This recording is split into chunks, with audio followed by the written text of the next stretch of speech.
"Are you staying at the hotel tonight?" "No, because there's a devil in room 217. I was going to tell you about it, but then I thought you wouldn't believe me, just like no one believed me when I stayed there. So let me prove it.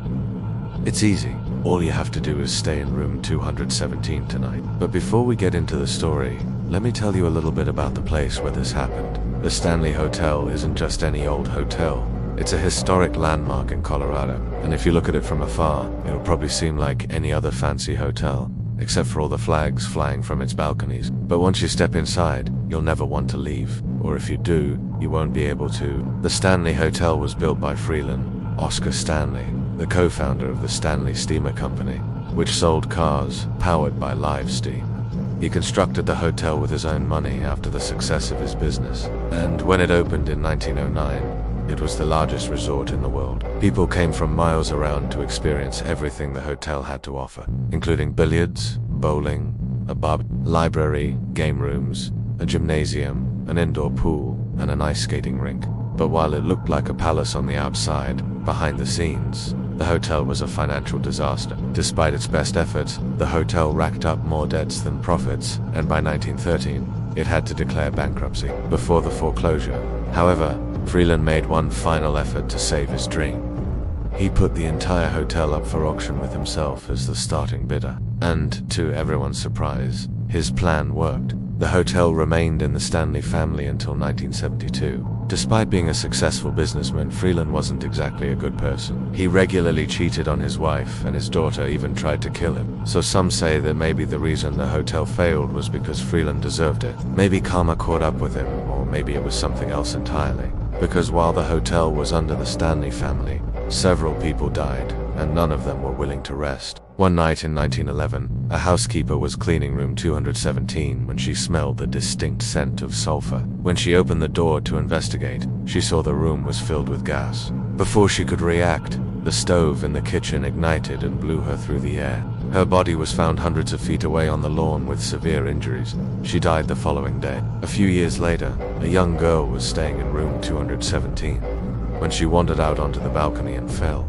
But that wasn't the only tragedy to strike there. A few decades later, the hotel was purchased by F.O. and his son. Just 5 months after they took over, F.O. fell down a flight of stairs and broke his neck. His son was devastated, but he knew his father would want him to continue running the business. So, he did.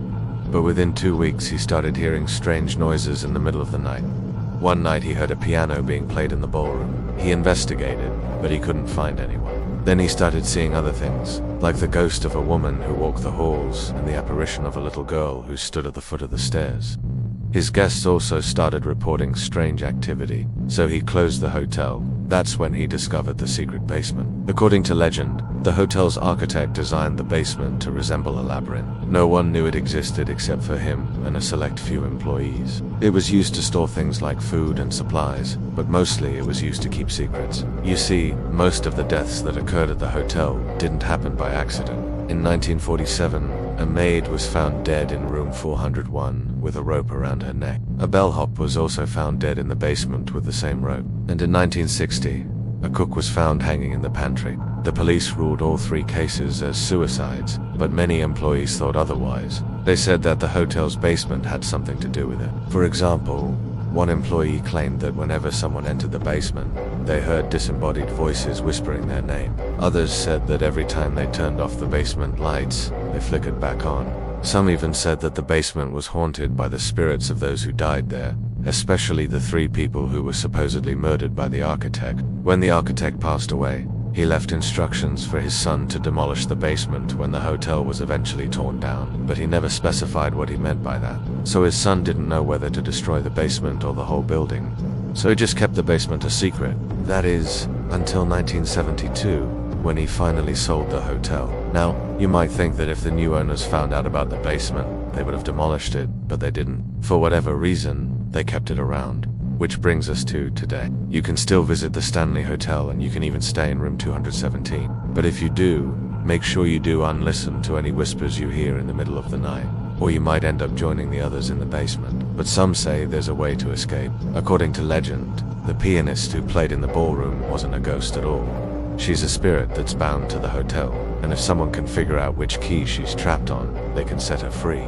Now, I don't know whether that's true or not, but I would definitely try it if I were you. You can go to the Stanley Hotel website and reserve a room for less than $100 per night. But please, whatever you do, don't go into the basement. Now, I promised I'd tell you a story about the real-life inspiration for Stephen King.